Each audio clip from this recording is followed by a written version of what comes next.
It's finally here. Today we're going to be unboxing the iPhone 16 Pro Desert Titanium. This one is unlocked. It was bought directly from Apple. It has a 6.3-inch screen. Let's take a look at the box. Here's the front. That's the wallpaper that comes with it. You can see the phone with your volume buttons, your action button on the side, the sleep wake button.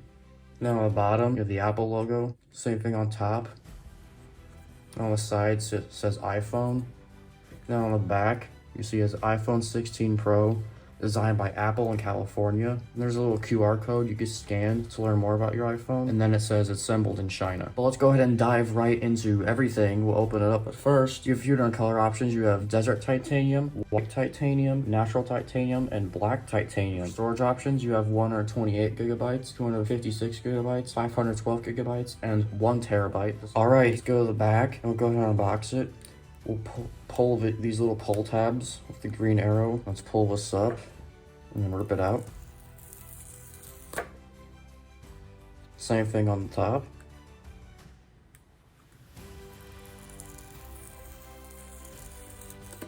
And here we go. Here's the best part.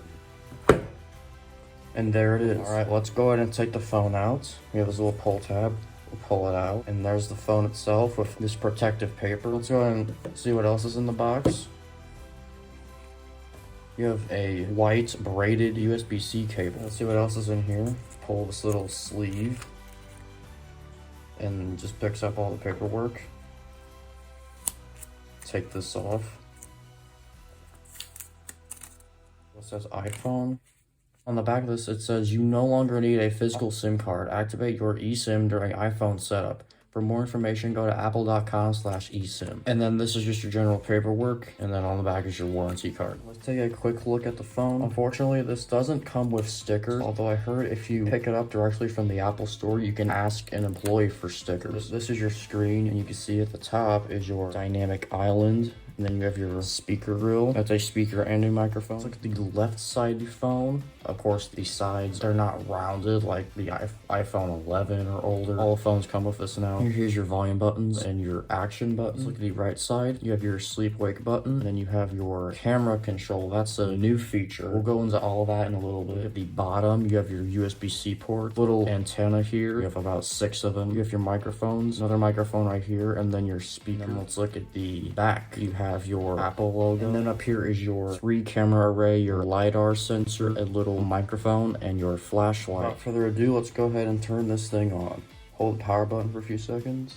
Just turn it on, you got your Apple logo. Now it's on, you got your hello, and then we'll swipe up. And then we'll select our language. We'll do English, United States. And then show you how to set up your appearance. That changes how big icons and text show up. And then while you're setting it, you can also use accessibility options. And it's gonna look for nearby devices to help me sign in with. I'm going to go ahead and set this up, and I'll be back. Alright, go ahead and log into this thing. It says swipe up to upgrade. Enter my passcode, the Apple logo. And it looks like it is updating something right now, and it looks like it's all set up. There's also an exclusive wallpaper for the iPhone 16 Pro. This one matches the Desert Titanium. There's also one if you have the Black Titanium, White Titanium, or Natural Titanium phones. That's what natural looks like, that's what white looks like, and that's what black looks like. So you can actually use any of the 4 no matter what color phone you have. But I'll keep it at Desert. This one looks really nice. So one of the top new features in the iPhone 16 series is the camera control. And this is a button under the power sleep wake button. If you press it, it opens the camera app. Now, once you're in the camera app, if you do another full press, it takes a photo. It also simulates a half press. This is done through haptic feedback, so you press with about half force, and you get different options. So you can switch between the ultra wide, the main, the 2 times optical zoom, and 5 times. And you can also switch back to the front face if you slide all the way up. If you do a double half press, you get more options. So you can scroll up and you could do zoom, and then you can zoom to basically any amount you want. Also change your depth options here. You change from 2.8 all the way up to 16. There's also exposure. You select these options just by sliding on it. It will notice your finger moving. Your photographic styles. You can change between like standard, amber, gold, rose gold, neutral, cool rose. We go back to our side. We have vibrant, natural, luminous, dramatic, quiet, cozy, thermal, stark black and white. Last option is tone. We go to any hold. You can open the camera for the camera control really when you're in any app. The only exception is when you're in game mode, you're playing a game. Go to settings, then camera control. You have options for light press. It says clean preview. You also have AF/EF lock. You can also set to where you need to double click in order to open it. You can also change the app it goes to. You can set it to a third-party app like Snapchat, and then there's some accessibility options here. You can turn it off completely with this on-off button. You can also enable or disable light press and swipe, change the force, change the double press speed. That's just double light press speed. You also have double click speed. Look at this really cool animation. Another change is now the iPhone has a minimum 1 nit brightness. The only case I found this usable is if you're in the sleep focus mode on the lock screen. Like right here, you see the background is nearly completely dark. The iPhone 16 Pro is now 6.3 inches horizontally rather than 6.1 inches horizontally with the 15 Pro. For the Pro Max, it's now 6.9 inches horizontally rather than 6.7. This is mostly a vertical size difference. Another change to the Pro model this year is thinner borders, thinner bezels. You can really see this if you go to an app with light mode. You can see it is quite thin. It's noticeably thinner than the 15 Pro. Apple claims that these are their thinnest borders yet on an iPhone. Another one of the biggest changes is the ability to record video in 4K and 120 FPS. And the only thing I wonder with this is how big the file sizes are going to be. Take a video on 120 FPS, you can convert it to a slow-mo. So you go to edit and tap this little timer icon up here. You have a few options. You can change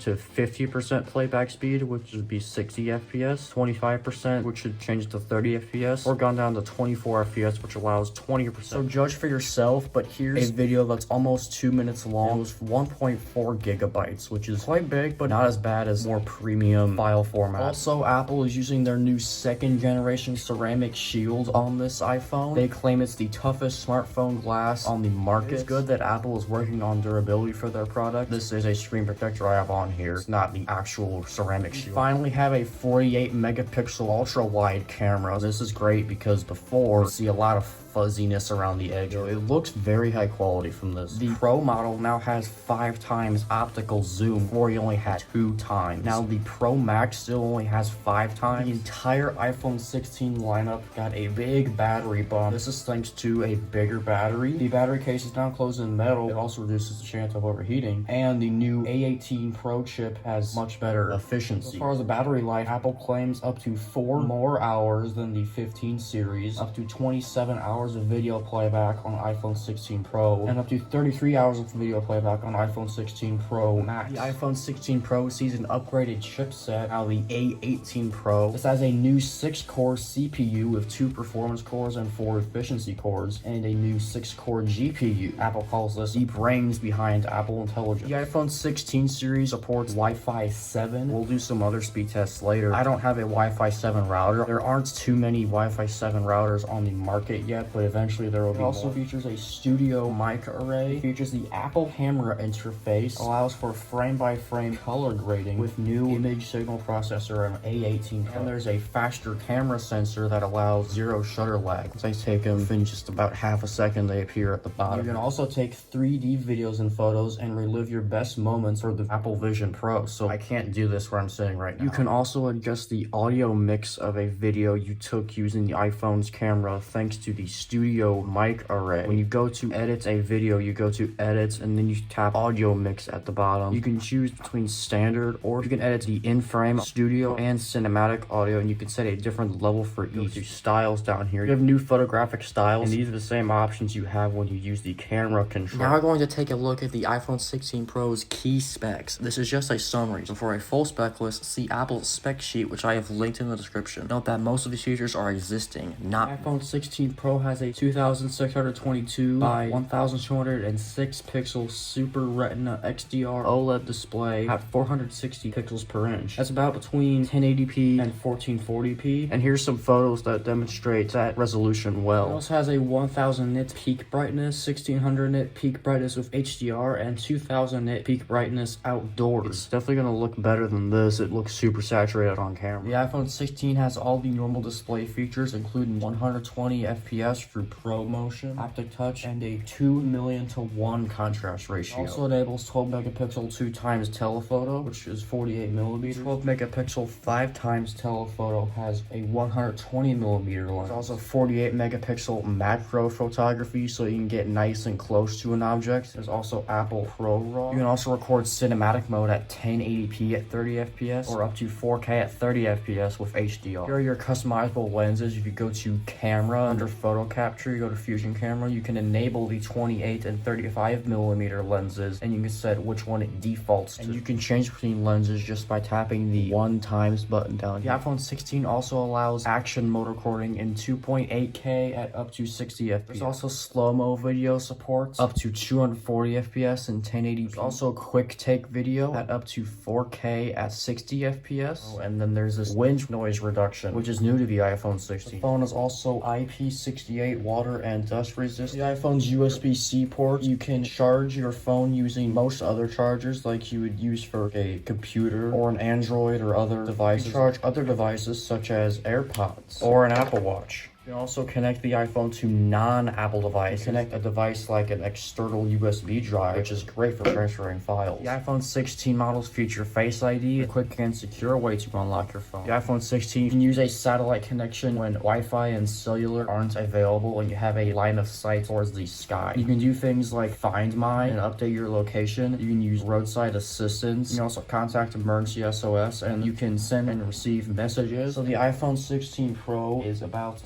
7.03 ounces or 199 RAM. The Pro Max will of course be lighter. The size is 2.81 inches to 5.89 inches vertical and 0.32 inches deep. To help visualize the camera difference between the iPhone 16 Pro and my old iPhone SE second generation, I took some photos of some highly textured surfaces, and you can see them here. I took some close-up photos. I also took different types of photos like ultra-wide, macro photography. I also tried taking advantage of optical zoom. So you can see here, these are the photos I took with the iPhone 16 Pro, and in a minute we'll get to the iPhone SE second gen photos.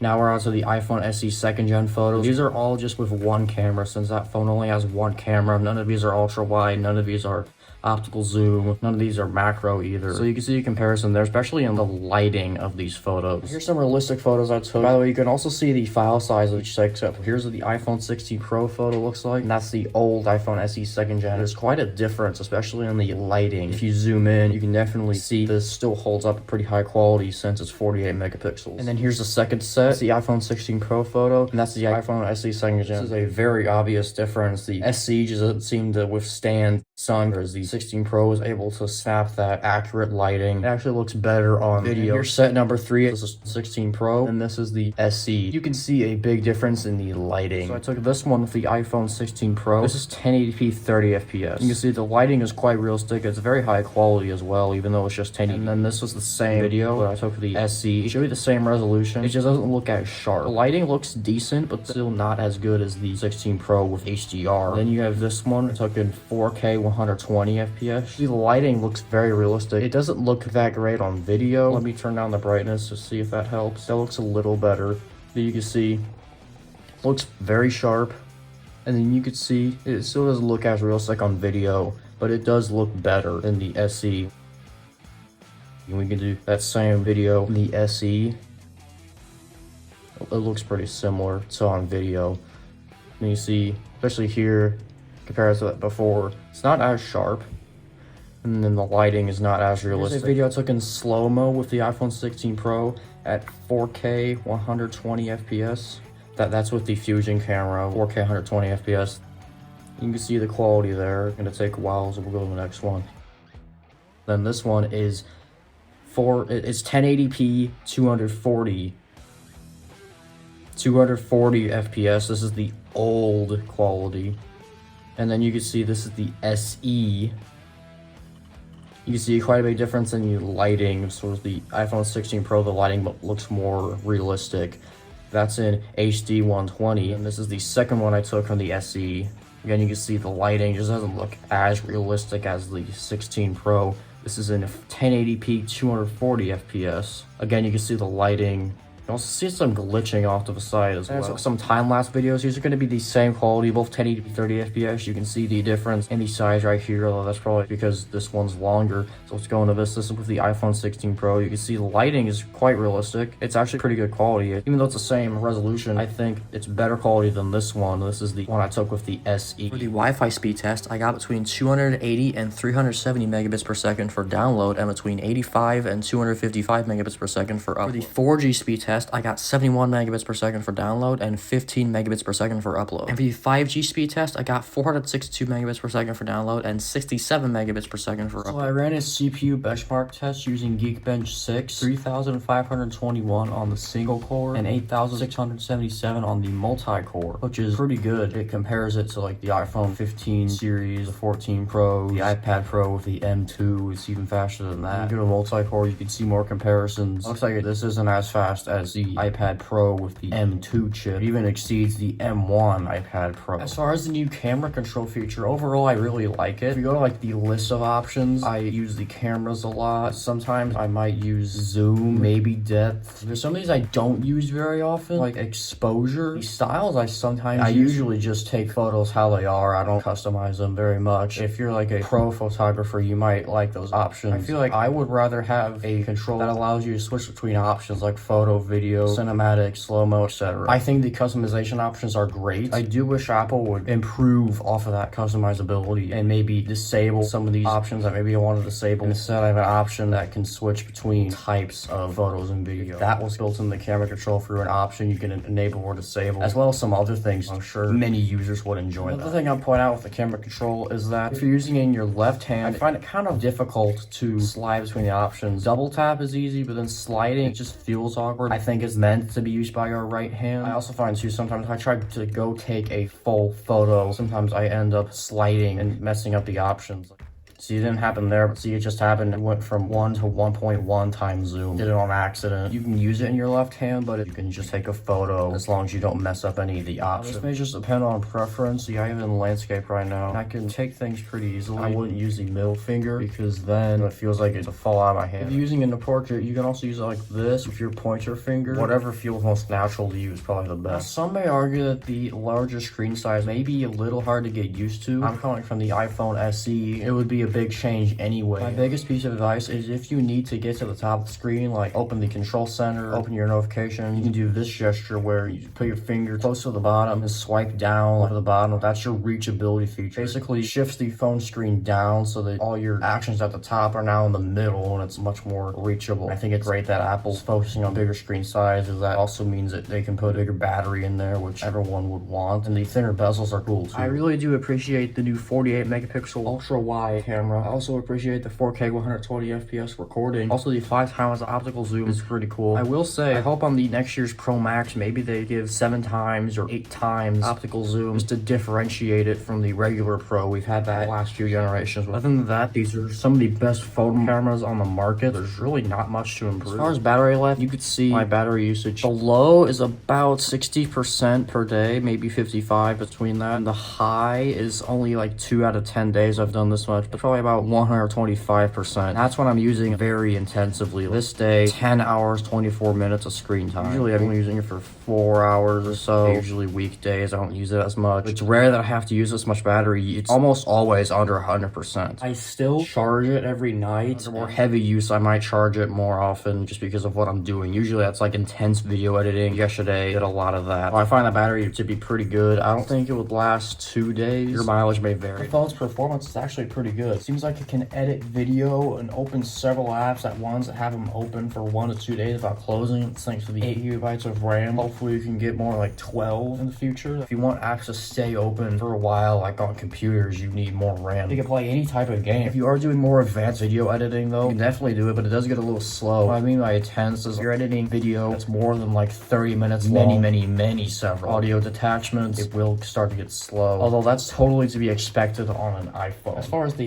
heat. It can sometimes get intense when playing more intensive games. It does depend on the software, especially newer updates, like after the yearly update in September. Updates that are older than 2 to 3 weeks old can cause unnecessary heat, even from like normal actions. Sometimes I can be playing a game, under most conditions it's fine, and under the same conditions, it just starts to heat up for some no reason. It does get hot. I've noticed this recently, especially if I'm editing video, more intense video I was talking about. It handles it pretty well, especially considering it doesn't have any fan. Now, how I feel about the phone's material itself, the titanium frame, I think it feels very premium and sturdy, especially versus aluminum. It feels good to hold, and it also looks very nice, especially under reflections. So I do appreciate the titanium frame, especially on the Pro model, for paying this much for a phone. The titanium also prevents the sun from getting the phone too warm if you're in direct sunlight, but the disadvantages are that it does track fingerprints pretty easily, especially if you're in a warm setting and it's under light. I've also seen that it scratches pretty easily. Other than that, it feels really nice. As far as if you should buy one, I would say now is definitely still a good time. When it gets closer to September, the summer months, I definitely say hold off, because the next iPhones may come out, which means you could get the next generation for about the same price, or you can get the last year's model. I know Apple will keep the entry level. You could probably still find the Pro or the Pro Max from a third-party retailer, and it will likely be at a discount. I'll always look for carrier deals or financing to see what options you have. As far as storage, the entry-level model for the Pro is 128 gigabytes at $999. I would recommend getting at least 256 gigabytes. Of course, it does come with another $100 price bump. In 2025, a Pro phone with 128 gigabytes, we highly recommend against that, especially since you can connect external storage, but it's not as easy on an iPhone. You also have like iCloud. You can put as many photos, files, documents on cloud storage as you want, but you can't put apps on. As far as the phone's value, I would say the phone's value is actually pretty great. Ever since 2019, when the iPhone 11 models came out, of course, those are pretty similar models to now. You have the entry level, the Pro and the Pro Max, with no big design change. Since 2019, you've only seen one price bump in the annual iPhone models. I think that was with the iPhone 12, where they bumped each up by $100. Comparing this to the iPhone 11, there's numerous changes over the years. Not just at the 16 model, but the 15, 14. We jumped from like 4G to 5G. Now we have 48 megapixel cameras. It's only about $100 more. It seems like every year the value is getting better and better. That could be part of Apple making more of their own equipment inside their phone. They're going to start putting their own Wi-Fi chip in there, their own 5G modem. That makes stuff cheaper. Now, should you get the entry level, the Plus, the Pro, or the Pro Max? Now this year it's a bit different, because we're seeing a bit of a shakeup in the lineup. Lots of people online are saying the entry level has really never felt more pro. It actually got 2 new buttons, the action button and the camera control, something we really never see. Now last year, the Plus model was a lot of people's choice because it was the king of battery life, but now all the models got a big battery bump. Now it looks like the Pro Max is the king of battery. There is a small difference as far as storage in that battery. The Pro Max still comes out on top, and of course the Pro Max does use more power because of all the Pro features, but there's also a more efficient chip. Both the A18 and the A18 Pro have gotten more efficient. If you want battery, you can go for either the Plus or the Pro Max. You'd probably be better going for the Pro Max, but now it seems like the Plus has lost some of its value. Now the difference between the Pro and the Pro Max is smaller as well. Now some of the only real differences between the Pro and the Pro Max are screen size. The Pro Max does have better battery life and maybe starting storage. Even a lot of users who previously got the Pro model phones consistently are now considering the entry level model, or users that consistently opted for the Pro Max are now maybe opting for the Pro, just because of the quite a few changes this time around with how one model compares to the other. I hope you all enjoyed unboxing this iPhone 16 Pro as much as I did. If you did, drop a like and subscribe so you can see more like this. I have many videos planned for this year in the world of Apple and tech. Thanks for watching. I'll see you next time.